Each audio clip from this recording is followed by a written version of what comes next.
જય દ્વારકાધીશ વિદ્યાર્થી મિત્રો, આ વિડીયોની અંદર આપણે એસાઇનમેન્ટ બુક 2025 ધોરણ 12 ના નામાના મૂળ તત્વોના પ્રશ્નપત્ર નંબર 1 વિભાગ સી ઉપર ચર્ચા કરશું. બીજું તમને કહી દઉં કે જો મિત્રો તમે હજુ અમારી ચેનલ સબસ્ક્રાઈબ ન કરી હોય તો સબસ્ક્રાઈબ કરો, વિડીયોને લાઈક કરો અને શેર કરો, જેથી તમે અમારા આવનારા વિડીયો પણ મેળવી શકો. પ્રશ્નપત્ર નંબર 1 વિભાગ સી, જેની અંદર પહેલો પ્રશ્ન છે, નીચેના પ્રશ્નોમાંથી કોઈપણ 4 પ્રશ્નોના માગ્યા મુજબ જવાબ આપો. 31 ધ્રુવાદર્શી પ્રાંસી 5:3:2 પ્રમાણમાં નફો નુકસાન વેચતા ભાગીદાર છે. વર્ષના અંતે હિસાબો તૈયાર કર્યા પછી માલુમ પડ્યું કે ઉપાડ ઉપર વ્યાજ ગણવાનું રહી ગયું છે. ઉપાડ ઉપર વ્યાજ 2000, 1600 અને 1200 છે. તો ભૂલ સુધારણા નોંધ લખો. તો સૌપ્રથમ મિત્રો આપણે ઉપાડનું વ્યાજ એ નીચે લખવાનું 2000, 1600 અને 1200. એ ત્રણનો ટોટલ કરો એટલે 4800 થાય. એ તમારે નફા નુકસાનનું પ્રમાણ 5:3:2 છે એ પ્રમાણમાં વેચો એટલે 2400, 1440 અને 960. હવે 2400માંથી 2000 બાદ કરો એટલે 400, 1440માંથી 1600 બાદ કરો એટલે 160, માઇનસ 960માંથી 1200 બાદ કરો એટલે માઇનસ 240. તો યાદ રાખજો મિત્રો, માઇનસ આવે એના ખાતે ઉધાર અને પ્લસ આવે એના ખાતે જમા થશે. તો આમ નોંધ શું આવશે? દર્શીના મૂડી કે ચાલુ ખાતે ઉધાર 160, પ્રાંસીના મૂડી કે ચાલુ ખાતે ઉધાર 240, તે ધ્રુવાના મૂડી ખાતે 400 રૂપિયા. ઓકે. 32 અપૂર્વ, અક્ષય અને આર્ય એક પેઢીના ભાગીદાર છે. એનું જૂનું પ્રમાણ 1:2:2 એટલે સરવાળો કરો એટલે શું થાય? 5. તો જૂનો ભાગ 1/5, 2/5 અને 2/5. નવું પ્રમાણ 3:2:1, તો નવો ભાગ 3/6, 2/6 અને 1/6. હવે આપણે શોધવાનું છે શું મિત્રો? ત્યાગ. તો ત્યાગનું સૂત્ર શું થાય? જૂનો ભાગ માઇનસ નવો ભાગ. જૂનો ભાગ છે 1/5 માઇનસ 3/6, ક્રોસ ગુણાકાર કરો 6 × 1 = 6, 5 × 3 = 15, છેદમાં 2નો ગુણાકાર 6 × 5 = 30. 6માંથી 15 જાય એટલે માઇનસ 9/30. અક્ષયનો ત્યાગ, જૂનો ભાગ 2/5 માઇનસ નવો ભાગ 2/6, ફરી ક્રોસ ગુણાકાર કરો 6 × 2 = 12, 5 × 10 એના છેદમાં 30, 12માંથી 10 જાય એટલે 2/30. અને આર્યનો ત્યાગ 2/5 માઇનસ 1/6, 6 × 2 = 12, 5 × 1 = 5 એના છેદમાં 30, 12માંથી 5 જાય એટલે 7/30. ઓકે. 33મો પ્રશ્ન, ભાગીદારી પેઢીનું વિસર્જન કરવા અદાલત કેવા સંજોગોમાં હુકમ કરી શકે છે?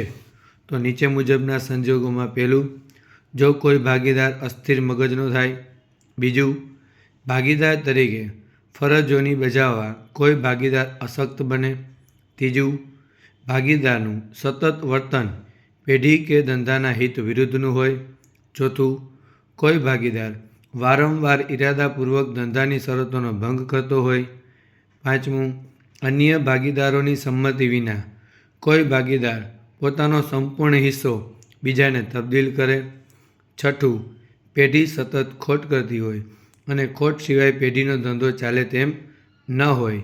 આ ઉપરાંત અદાલતને વ્યાજબી લાગે તો એવા સંજોગોમાં પેઢીનું વિસર્જન કરવાનો હુકમ કરી શકે છે.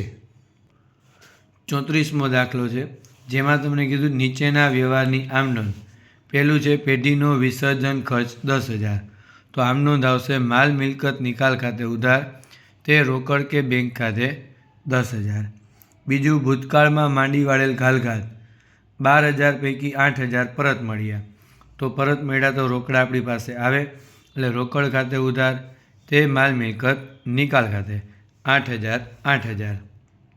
ત્રીજું, એક પેઢીના ચોપડે પાઘડી દર્શાવેલ નથી, પરંતુ વિસર્જન સમયે તેના 40,000 ઉપજ્યા તો રોકડા આપણી પાસે આવે એટલે રોકડ કે બેંક ખાતે ઉધાર, તે માલ મિલકત નિકાલ ખાતે જમા 40,000 40,000.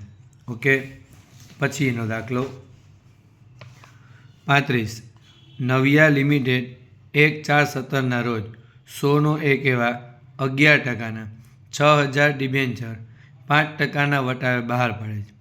6 વર્ષ બાદ 31/3/23 રોજ બધા ડિબેન્ચરના નાણાં 10% પ્રીમિયમથી પરત કરવાના છે. તો આમ નોંધ લખો.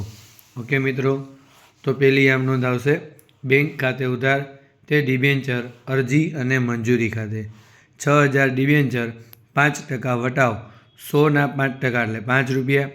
6,000 × 95 એટલે 5,70,000 5,70,000.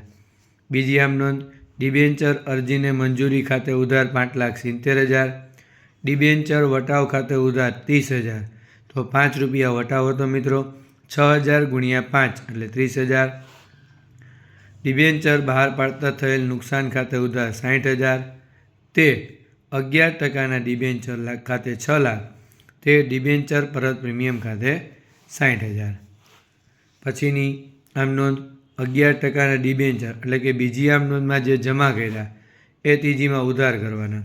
11%ના ડિબેન્ચર ખાતે ઉધાર 6 લાખ, ડિબેન્ચર પરત પ્રીમિયમ ખાતે ઉધાર 60,000, તે ડિબેન્ચર હોલ્ડર્સ ખાતે 6,60,000. અને છેલ્લી આમ નોંધમાં ડિબેન્ચર હોલ્ડર્સ ખાતે ઉધાર, તે બેંક ખાતે જમા 6,60,000 6,60,000. ઓકે મિત્રો. 36મો દાખલો છે શેર અને ડિબેન્ચર વચ્ચેનો તફાવત આપો. પહેલું, મૂડીનો પ્રકાર. તો શેર એ માલિકી હક દર્શાવતી મૂડી છે એટલે એને માલિકીપણાની જામીનગીરી કહેવાય. શેર હોલ્ડર કંપનીનો માલિક ગણાય. જ્યારે ડિબેન્ચર એ ઉછીની મૂડી કહેવાય, એને લેણદારની જામીનગીરી કહેવાય એટલે ડિબેન્ચર હોલ્ડર કંપનીનો લેણદાર ગણાય. વળતરની ખાતરી. કંપની જો નફો ના કરે તો શેર હોલ્ડરને કોઈ વળતર મળશે નહીં. જો કંપની નફો કરે અને સંચાલકો ડિવિડન્ડ જાહેર કરે તો જ શેર હોલ્ડર્સને વળતર મળે છે. આમ વળતરની કોઈ ચોક્કસ ખાતરી નથી. ડિબેન્ચરમાં કંપની નફો કરે કે ખોટ, ડિબેન્ચર હોલ્ડર્સને ડિબેન્ચર બહાર પાડતી વખતે નક્કી કરેલ શરત મુજબ નિશ્ચિત વ્યાજ ચૂકવવું પડે છે. ત્રીજું, ગીરો કે બોજ. શેર એ માલિકીપણાની જામીનગીરી હોય એના માટે કંપનીની મિલકતો ગીરવે મૂકવાની જરૂર નથી.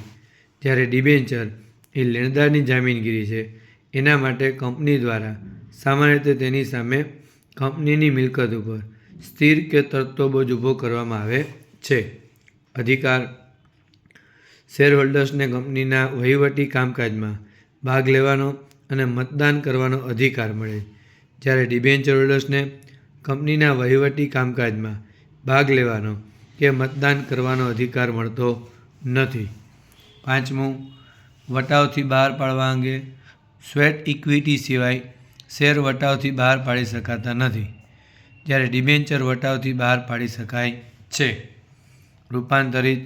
ડિબેન્ચરમાં રૂપાંતર કરી શકાય એવા શેર બહાર પાડવામાં આવતા નથી, જ્યારે ડિબેન્ચરનું શેરમાં રૂપાંતર કરી શકાય એવા ડિબેન્ચર બહાર પાડી શકાય છે.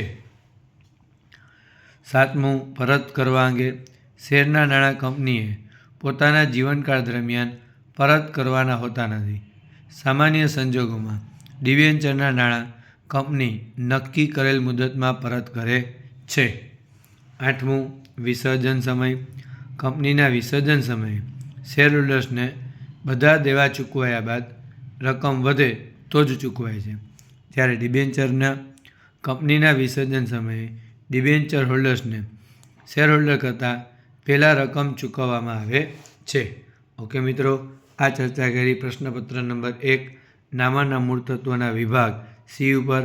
આ જ રીતે બીજા પ્રશ્નપત્રના જવાબો માટે અમારી ચેનલ લાઇક કરો, શેર કરો અને સબસ્ક્રાઈબ કરો.